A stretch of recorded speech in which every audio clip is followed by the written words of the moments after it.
thank Dr. Yahya and Professor Saad and the doctor who just presented me, Dr. Rahab. Thank you very much, Dr. Rahab, for the presentation. And I'm just going to go without further delay. I'm just going to go. Go ahead and start talking about my presentation. Basically, I'm just going to give you a brief outline of maybe one of the suggested approaches on counseling preterm babies. This is the city hospital where I work, and that is here in Dubai. So my aim today is actually to just go quickly as a background on the counseling and how it's been guided internationally and nationally, and then to suggest a practical approach on how to do it. Going back a bit in history, not very far history, but it's only recent history, there isn't really much about counseling. And counseling perhaps stems from a similar guideline by the Royal College of Nurses. That's in children. That means, and surprisingly, there isn't really much guideline that's been issued available online. And this is just a definition of bad news, which the reason I'm talking about that is counseling preterm babies' parents. It's mostly about really talking about not so good news, and these not so like change the way.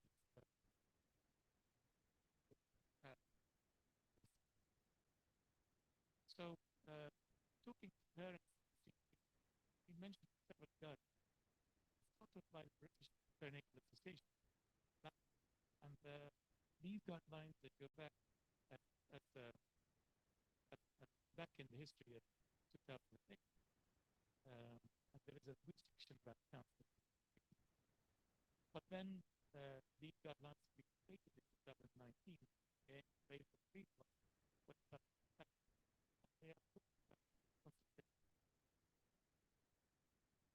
in the executive summary, you can see just quickly the point 11 and 12, the last points, they're talking about the importance of counseling these parents and how to talk to them.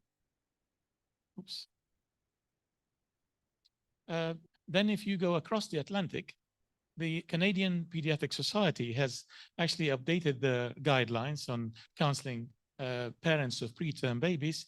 And the latest version is actually in 2017. And it is clearly talking about counseling and approaching these parents and how to talk to them. Then if you, again, go down the border to the American Academy of Pediatrics in 2015, and that is the latest, there is some guidance on the counseling of parents of preterm babies.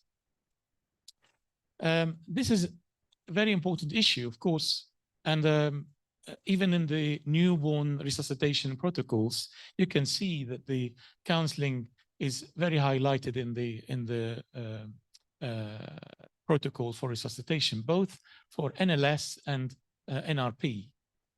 So antenatal counseling is an important first step. Quickly, the skills that you need in order to conduct counseling, you need the verbal and nonverbal skills, meaning that it's not something that you just read in a book. You need to be trained to do this. And training should involve what to say, how to do it, and when and with whom, and who will train you to do it. There are several things that can go wrong, and I've just listed some of them. But if you look at the inadequate preparations is one of the important things. So if you go in without being trained, without being prepared, without knowing what to say, you are planning for a disaster, I guess. Miscommunication, poor delivery, it's all to do with the way you do things. Cultural and language barriers, these are very important, especially in our area here. So language is very important. Knowing what to say, keeping in mind the cultural background of the parents is very important too. Sometimes the parents simply cannot hear you or cannot understand you. They have a hearing problem or they can't see you. So these are very, very unnoticed barriers to successful counseling. So this is where the strategy for counseling is coming from. So the strategy can help you in a way that it can increase your confidence because you have a plan in mind. So you are not going in a very, very unplanned way. And it does help the parents as well to take part in the discussion. And then you will be less stressed about it. If you go back in history, in your career, when you are talking to parents, maybe in the first few years of your career, you can maybe recall how stressed out you were. And even now, I can tell you, I've been graduated for just over 30 years, 30 years, and I still get the excitement and sometimes the stress from talking to parents. So it's not really something that you master and you just do it smoothly. Protocols. Now I'm just going to tell you about protocols, and this is what is it all about today. There are, again, if you look at the literature, there are some protocols about breaking bad news, but there isn't actually a protocol about talking to parents of premature babies. So what I did, I looked back and I actually looked at what we could do, what we can do in order to suggest something for our trainees, for our colleagues, in order to make life easier for them. So I looked back and I looked at some of the suggested protocols, but there isn't really for preterms. They were originally planned for oncology. That's to break bad news. So our oncology colleagues, they've done better work in that front. And I can just list the most important ones in the literature. So I came across SPIKE's protocol, and these are acronyms as to how the protocol is going to be conducted. And it's easier to remember, obviously, having an acronym for the protocol. So SPIKE's protocol was devised in the year 2000 and actually in the year 2000. And then you have the A, B, C, D, E, and the breaks. They are more recent, especially the breaks was actually devised in the year 2010. But my choice actually, and my heart fell for the SPIKE's protocol. So what I did, I approached the authors. Buckman actually, he passed away sadly, but I managed to speak to Bale, and he kindly gave his permission to use the SPIKE's. I contacted him in order to actually modify the SPIKE's protocol in order to be useful and usable for neonates and for counseling. So I called it modified SPIKE's. And SPIKE's, as you can see, it stands for S for setting up the interview. And I'll just briefly, in the coming few slides, go into details about this. And then P is assessing the parent's perception. I, invitation. K is knowledge and information to be given. And then E, it's about emotions, which is very important. And S, and it's last but not the least, it's about having a strategy and a summary to your consultation with the parents. These are the guys. They, this is Robert Buckman, who an Englishman who moved to the US, and he passed away sadly. But Walter Bale is a professor of psychology, and he used to be, I'm not sure if he's still the director of a well-known cancer center in the US, which is the MD Anderson Center. Our colleagues from the US probably are familiar with the place. This is his kind permission. So he said that kindly, please feel free to use it in your application. Good luck with your work. That was back in 2017, by the way. So just quickly going through the protocol. So setting up the interview, arrange for privacy, of course. Most of what we are going to say is you may think it's common sense, and it is common sense. But obviously, to have a plan, a good plan, is very important. So common sense doesn't come from nothing. It has to be planned.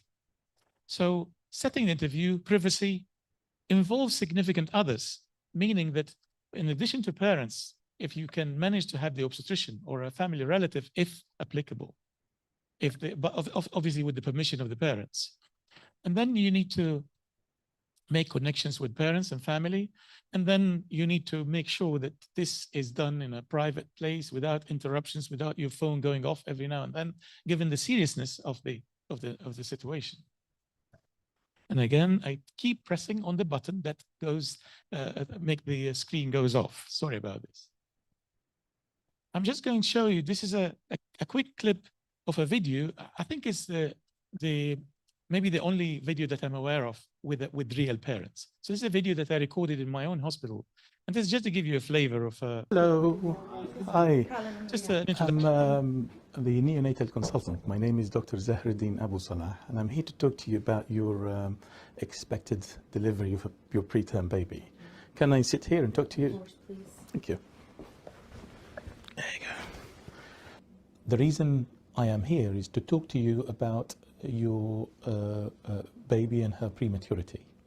This is a very important issue, and we always come and make sure that we talk to parents before the delivery happens, because there are some special issues that needs really to be discussed and you need to be aware of. I usually start talking to parents about their expected premature baby delivery by going through the major issues which are related to prematurity. If you have any question about your baby, even before I start talking, please feel free to ask. Otherwise, I will go through things and then you can stop me as I go along, or you can ask me at the end of my conversation. So, Doctor, one thing that we would be most anxious to know is what happens. How is she going to be okay?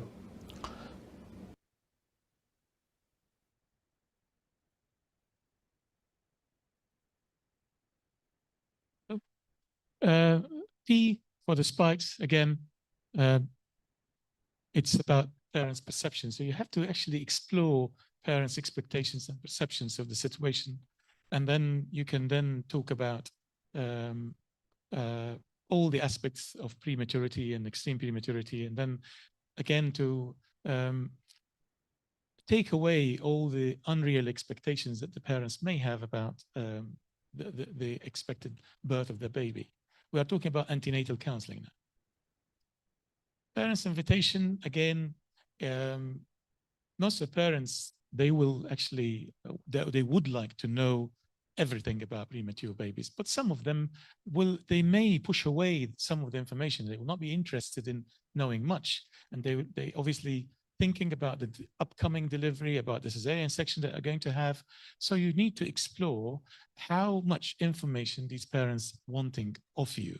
And you need to be smartly gauging how much of it that you will be providing or passing to them. Okay, knowledge and information to parents. I think you need to, again, you need to stick to medical facts, not in a medical jargon, in a simple, understandable language. But again, parents will really be very keen at this stage to know the outcomes. So you have to be equipped with the outcomes and the details about outcomes. Perhaps if you have local data, that would be ideal. If not, then international data will do. Outcomes, this is just a quick, really refresher of most of the data that we have available internationally about outcomes. So you really, really have to have because the parents, although I try and go away or move away from numbers, but at the same time, I would actually see that parents will be very, very interested in percentages and in numbers. So I think you should have some numbers in mind in order to give them. Unfortunately, here in the United Arab Emirates, we do not have much of a data of outcomes. I have some work on outcomes in our own locality about neurodevelopmental outcome at the age of 2 years. I do use it as a local data. This will need a different forum and a different presentation. Maybe I'll talk about it in the future. We do introduce Parker R now as a 2-year neurodevelopmental tool, and it's been published as well. So E is addressing parents' emotions. So this is probably the trickiest part of the affair. I think you need to be really, really aware of how sensitive the situation is. As you can see, you need to be able to be as empathic as you can, and also you need to be aware of how stressful the situation is. The S, it's very important that you start very important.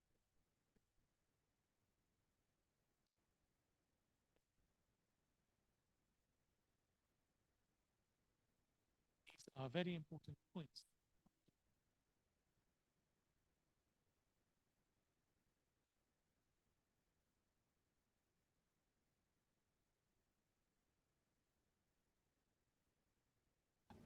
My last point is that you are really most welcome to come and visit the neonatal intensive care unit if your condition allows, and we will show you around just to have an idea what is it like to be a parent in an NICU. And then we will see you at the time of birth. Okay? Thank you very much. Thanks.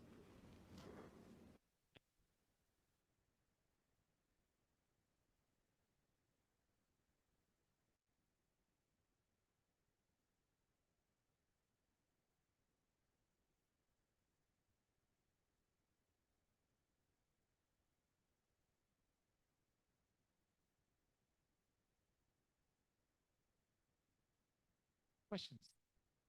Will my baby survive? I think it's a very, very important question that you will face. And you can see.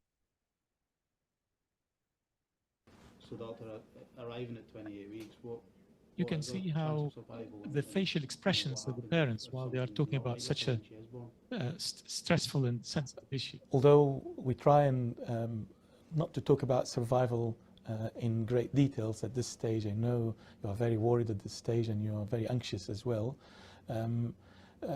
I would like to say that survival has actually improved over the years with regard to premature babies, with all the advances in the neonatal care. If you are talking about your baby being born at 28 weeks, the survival rate has improved a lot. It is now at about 80%, maybe higher. And I'm sure every baby is different, and your baby is a different individual who will only prove her. These are the parents of a 27-weeker, so that's why I quoted 80%. So these are just some facts that really, these numbers are taken from several international data. As I said, we don't have exactly local data to support this or disprove it. I've been campaigning to this modified spikes, and as you can see that I first presented it in Excellence in Pediatrics in 2016, then a Reasons conference in the UK. This one was in London, and then it was in University of Warwick. And then lately I did it in the European and Neonatal Ethics Conference in Southampton. But what made it really for me as a breakthrough, it was presented in the Royal College of Pediatrics Conference and published in 2020 as a modified spikes. And then I'm very proud of the fact that it's been used in the latest scoping review of counseling of preterm babies paper that's been published lately in 2021. And you can see that's been one of the 42 papers talking about approaches to counseling. Are we getting better at it? And that is maybe the main question. The answer is not really. So these are just papers about 4 or 5 years ago talking about how we are not doing it in the right way, or at least we are not improving very much. This is another paper talking about practices that's been reported by questionnaire. But you can see just quickly that 53% did not provide any written information, for example, parents. 40% were not documented of these consultations. 45% of those who've been approached, they did not mention any statistics related to mortality. So basically, you can see that there's a lot of work that needs to be done.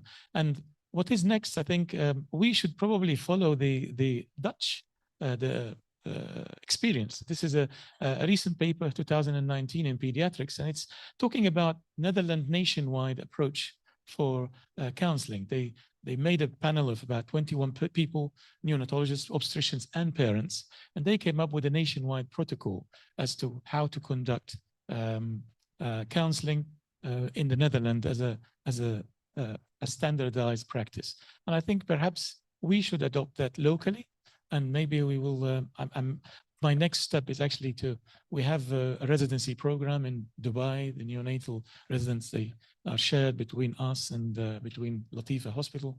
So I may actually, not may, but we'll be going ahead, inshallah, very soon in order to try and see if we can introduce this as part of the training and then to try and validate it as part of a standard approach. I'm going to end up by a quote from the American Medical Association, first code of medical ethics, and that was back in 1847.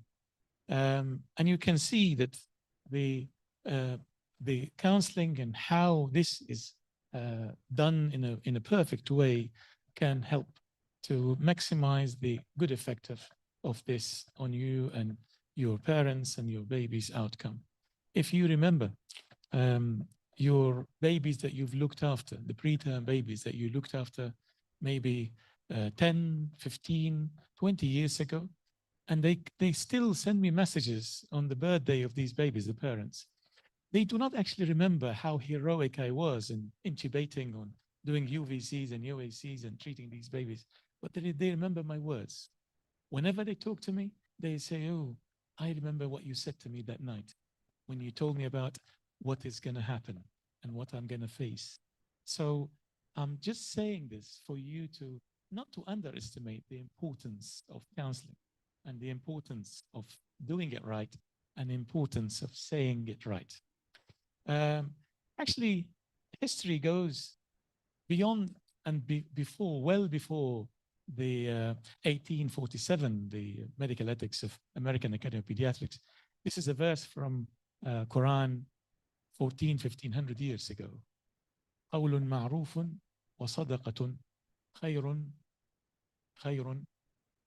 قول معروف ومغفرة خير من صدقة يتبعها أذى والله غني حليم. This is the translation in English. So there's more than one occasion where these are emphasized in our heritage, and strongly emphasized in hadith and in verses of Quran. And it's really very important to use this also as a reference. In conclusion, there is no international consensus yet about how to conduct counseling, although there are regional limited attempts at doing that. I think modified spikes is the way forward. I'm marketing for it now. It's your way forward to do a systemic way of counseling. And the need for adequate and formal training is increasingly recognized. Special thanks to Mr. and Mrs. Knox, Lily's parents. Lily's now about 6 years or 5 years, 7 years. She actually relocated back to the UK. They're from Scotland. And I would like to thank Professor Bale for his kind permission to use his work and modify it to be used for preterm babies counseling, and also multimedia department for filming the video. The video actually is not available on YouTube. I'm not very good with social media, so I think I'm gonna sell it to you. But it's the only video that I'm aware of with I think I need some work. I need your help. I'm going to talk to you later. So I believe it's the only video with real parents that is existing so far. Thank you so much. That's my email.